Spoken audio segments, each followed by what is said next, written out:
Nesër më 11 mars 2026 përkujtohet një ndër betejat më të përgjegjshme dhe më të lavdishme të UÇK-s, e cila ka ndodhur në Jeshkovë të Prizrenit.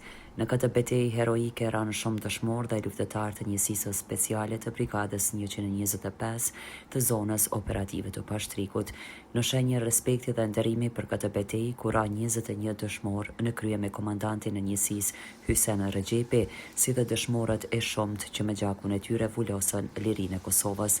Në këtë betejë për të mos vdekur kurrë ranë dëshmorët Hysen Rexhepi, Hajdar Shala, Bashki Musuka, Feriz Susuri, Skënder Latifi, Ymredin Çengaj, Hamit Thaçi, Tahir Gashi, Besnik Kastrati, Alajdin Gjezairi, Ymer Shala, Nureddin Shala, Bajram Shala, Hilmi Shala, Liman Shala, Recep Buduri, Musli Gashi, Shahadin Gashi, Bali Aftaj, Dëshmedin Shala, Fehmi Shala.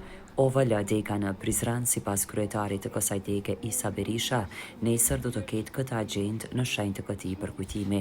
Në ora 10 homazhe në Landovic, në ora 11 homazhe pranë lapidarit në fshatin Jeshkov. Kjo betejë padyshim ishte kushtrimi më madhështor i lirisë së Kosovës nga UÇK-ja.